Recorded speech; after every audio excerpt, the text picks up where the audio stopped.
Halo teman-teman, perkenalkan nama saya Harnever B. Tempo dengan NIM 372023-067. Jadi saat ini teman-teman saya akan membahas mengenai toleransi menjaga alam. Tuhan menciptakan alam ini dengan keseimbangan dan ketelitian. Tugas manusia dilahirkan ke bumi menurut para ahli adalah untuk menjaga alam ini supaya tetap lestari. Alam diciptakan Tuhan dengan miliaran hal menakjubkan di dalamnya, agar manusia sadar betapa mahanya kekuasaan Tuhan. Karena Tuhan menciptakan alam semesta untuk dijadikan tempat merenung bagi orang-orang yang berpikir dan berserah diri.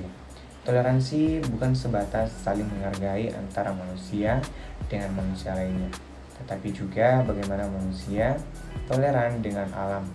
Dari saling menghargai tersebut, manusialah yang paling membutuhkan alam. Tanpa alam, manusia tidak akan lama bertahan hidup. Tanpa manusia, alam akan baik-baik saja. Ratusan tahun, bahkan mungkin ribuan tahun sebelum kita lahir, kita sudah diajarkan tentang menjaga alam. Hutan, gunung, sawah, lembah, sungai, laut, dan sebagainya. Apabila dijaga dengan baik, maka alam akan memberikan yang baik pula untuk masyarakatnya. Semua kebutuhan manusia sudah tersedia di alam. Alam memberikan semuanya itu untuk manusia. Sedangkan manusia apa yang sudah diberikan kepada alam selain kerusakan dan ketamakan. Kita akan membahas mengenai masalah membuang sampah sembarangan. Mengatasi masalah pembuangan sampah sembarangan adalah langkah penting dalam menjaga kebersihan dan keberlanjutan lingkungan. Nah, ada beberapa cara dalam mengatasi pembuangan sampah sembarangan. Nah, yang pertama, pendidikan dan kesadaran, di mana meningkatkan kesadaran masyarakat tentang pentingnya membuang sampah yang benar adalah langkah awal yang penting. Melalui kampanye pendidikan dan informasi, kita dapat mengedukasi masyarakat tentang dampak negatif dari pembuangan sampah sembarangan terhadap lingkungan dan kesehatan. Nah, yang kedua, infrastruktur dan fasilitas yang memadai.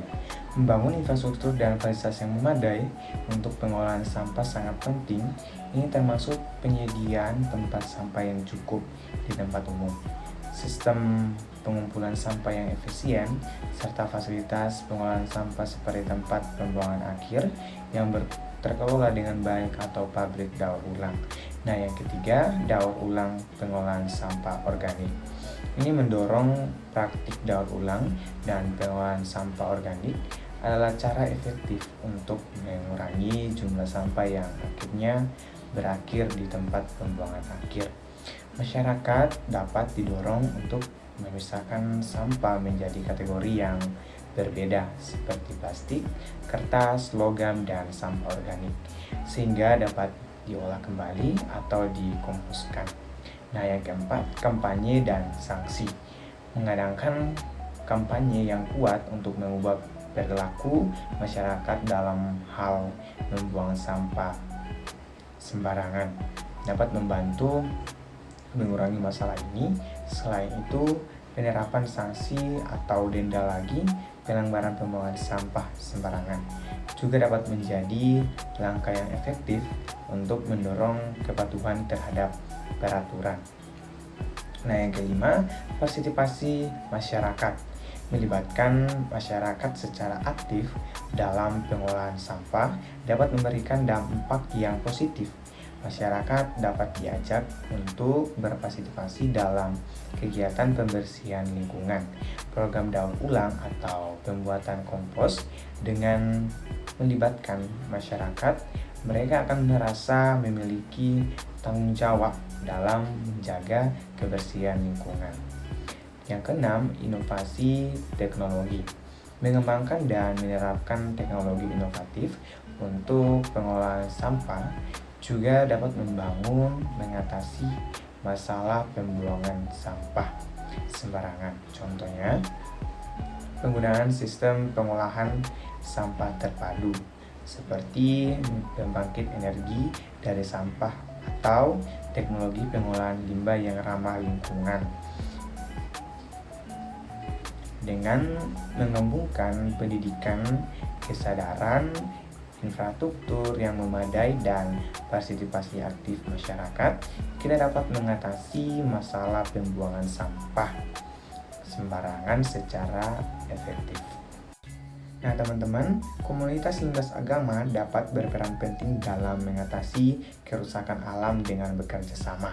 Ketika berbagai agama bergandengan tangan, mereka dapat membawa perspektif moral dan nilai-nilai yang mendukung berkelanjutan lingkungan. Salah satu cara kerjasama yang dapat dilakukan adalah dengan mengadakan program bersama untuk melestarikan alam.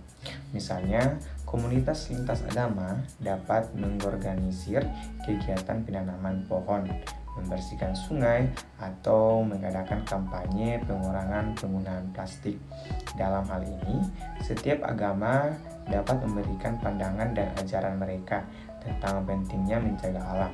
Selain itu, komunitas lintas agama juga dapat melakukan advokasi bersama untuk kebijakan lingkungan yang lebih baik. Mereka dapat bekerja sama dengan pemerintah dan organisasi non-pemerintah untuk memperjuangkan perlindungan alam, mengurangi polusi, dan mendorong penggunaan energi terbarukan.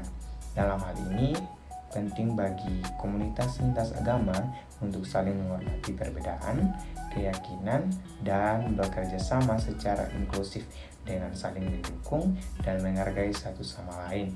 Komunitas lintas agama dapat menciptakan perubahan positif dalam upaya menjaga keberlanjutan alam. Nah, pencemaran lingkungan adalah masalah serius yang berdampak pada kesehatan manusia dan kehidupan di bumi. Limbah industri, pestisida, dan sampah plastik adalah beberapa contoh pencemaran yang merusak lingkungan. Oleh karena itu, sangat penting untuk mengurangi pencemaran lingkungan dan menjaga kelestarian lingkungan. Jika lingkungan menjadi buruk, maka kualitas kehidupan manusia juga akan berdampak buruk. Hal ini tentu tidak dapat dibiarkan berlangsung terus-menerus. Perlu dilakukan penanganan serta menumbuhkan sikap cinta kepada lingkungan. Kesimpulan cinta lingkungan dapat diwujudkan dalam sikap dan karakter cinta kepada lingkungan. Karakter peduli lingkungan alam merupakan sikap yang ditunjukkan dengan perbuatan menjaga lingkungan alam sekitarnya. Sikap ini juga ditunjukkan dengan tindakan memperbaiki kerusakan lingkungan yang terjadi. Karakter ini membuat kelangsungan alam terjaga.